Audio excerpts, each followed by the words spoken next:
Question for you, how do you make an Iveco Stralis 500 Euro 5 more fuel efficient and more future-proof? The answer is simple, you make it a Euro 6. The Euro 6 Stralis is the next stage in the truck's continued development.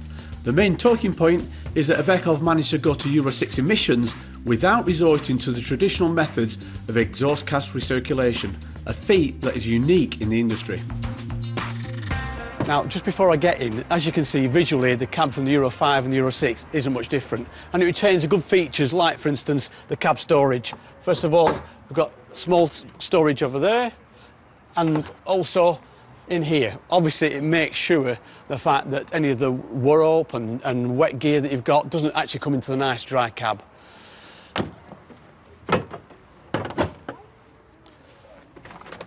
As we get in, the interior is very striking.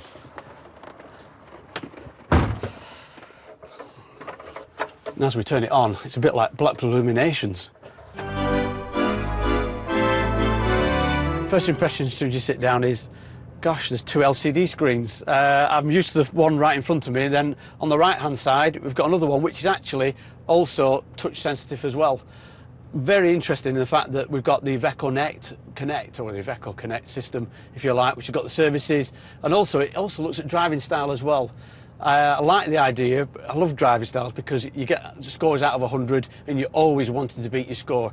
Every manufacturer at the moment, because of Euro 6, are upgrading all the cabs, and certainly Iveco have got a nice blend from an upgrade from the old Euro 5 up to this. Very nice indeed. Also, handbrake, very, very well positioned, and as all with automated gearboxes, I like the idea of this one where most of them are on the steering column. Iveco have placed it on here, and you've just got literally drive, neutral and reverse. Look inside as well, we've got the second LCD cluster, and all of that is controlled by the steering column here, and we get things like the telephone system and the radio all controlled from the steering wheel here. It's not a totally flat floor. There is a little bit of an engine hump. You're talking about probably 8 inches around that, so raised up. And then when you look inside, it's typical of a sleeper cab. You've got dual bunks in here, but the important thing also is lots of storage. If you've got 2 people and 2 drivers in here, you need twice as much storage as you would do on a day cab. So yeah, very, very nice indeed. More importantly, you can stand up. Okay, I'm not very tall. I don't know if Rob could stand up in that, but certainly I wouldn't have a problem. The Stralis is available with a choice of 9, 11 or 13 litre Cursor engines with power ranges from 310 horsepower to 560. First thing you notice is just on the Euro 6 is just how quiet it is in the cab.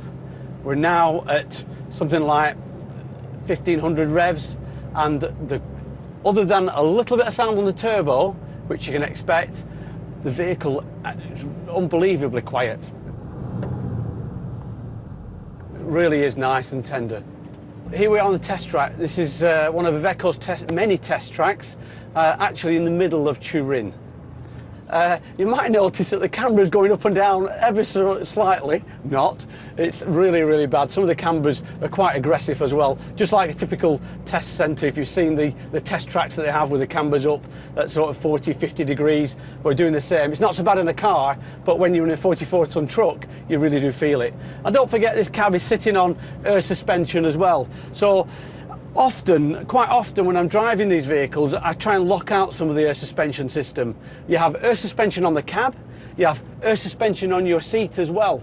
So, and actually the vehicle has air suspension as well. So sometimes, depending on what vehicles I'm driving, I might lock out the driver's seat here. It's an Isringhausen, it's air suspended, beautiful, but sometimes you find that you end up as if you're floating on air, and you miss the feedback from the vehicle.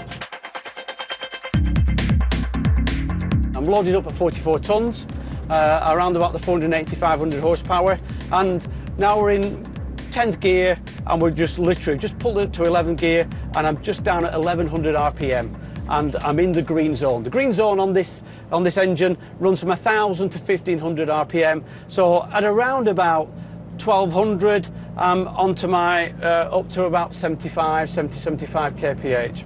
I've got to remember, I'm in Turin, it's kph, not miles per hour.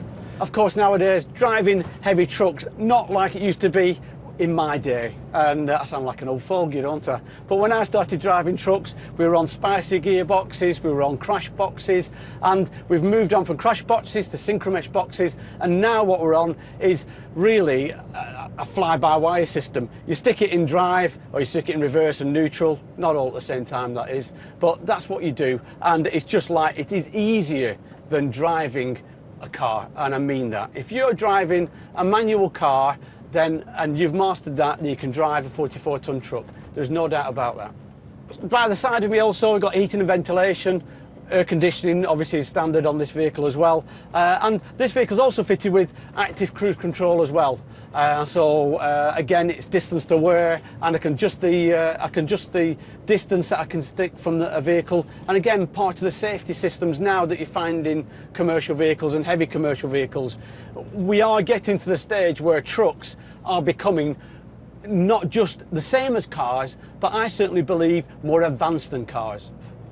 To the right of me here is the driving style indicator. Now, my test driver, and it doesn't speak a lot of English, but it spoke enough English to be able to tell me he scored 97 and 93 on the driving style, which out of 100 isn't bad going.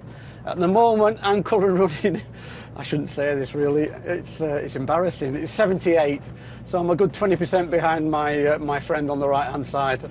But the important thing is I know exactly where I stand, so I can improve on that, and apparently that's not difficult. Okay, Enrico, thanks very much indeed. Okay. And I still think I'm a better driver than you. Okay. Oh, okay.